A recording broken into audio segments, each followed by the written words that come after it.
My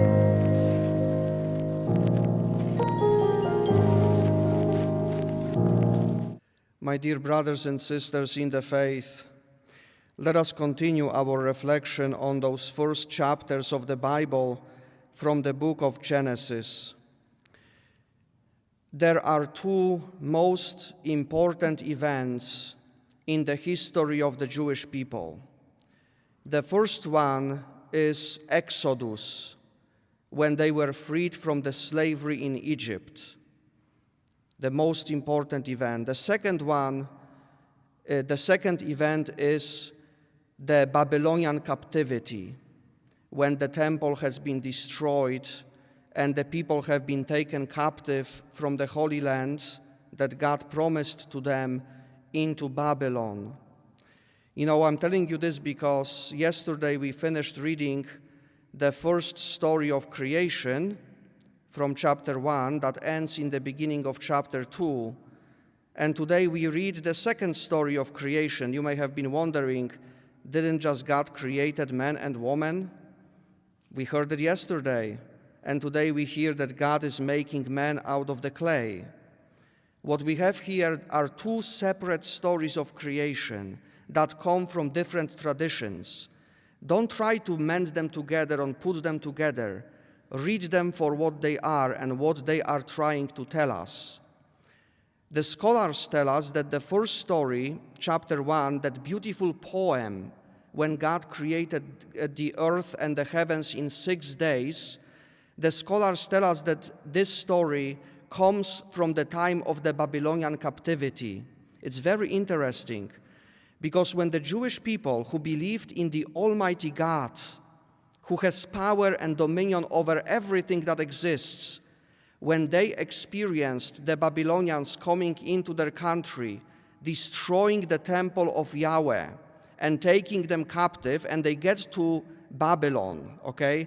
They are slaves, and they see the statues and monuments dedicated to the god of the Babylonians. His name was Marduk. You may want to remember that. Marduk was the god of the Babylonians. And imagine what is going on in the hearts of the Jewish people. They see all the splendor, strength of the Babylonian Empire that destroyed their country and the temple of their gods. And they see all these statues and monuments of the god of the Babylonians, Marduk.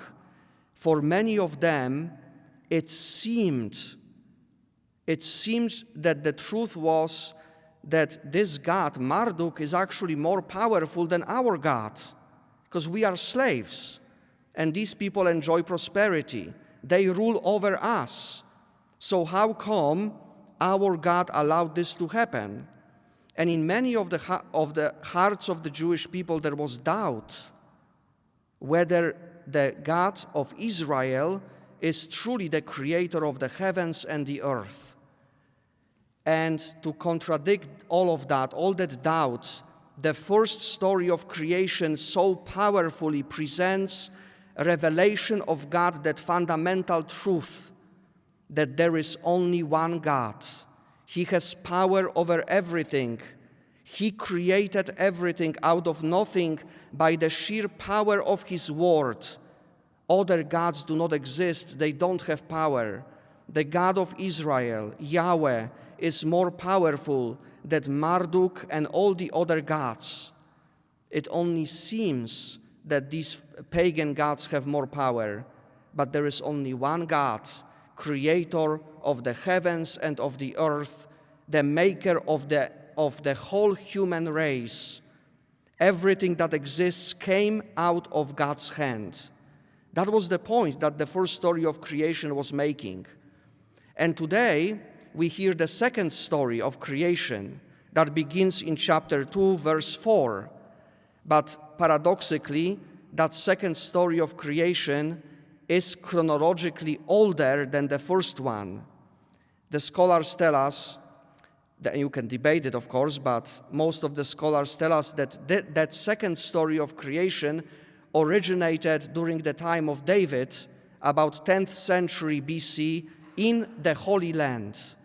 And you can see when you read how different that story is.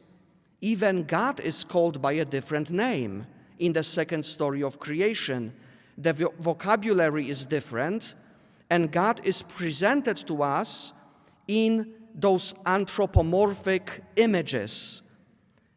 Anthropomorphic means that God kind of acts like human beings, right? We see God described in that beautiful way. So God creates the heavens and the earth, and then he molds, you can imagine that, he molds Adam, the first man, out of the clay of the ground. Adam and Eve are not created together. We will hear about the creation of Eve later, but God molds Adam out of the clay of the earth. And then God plants Adam in this beautiful place, Garden of Eden.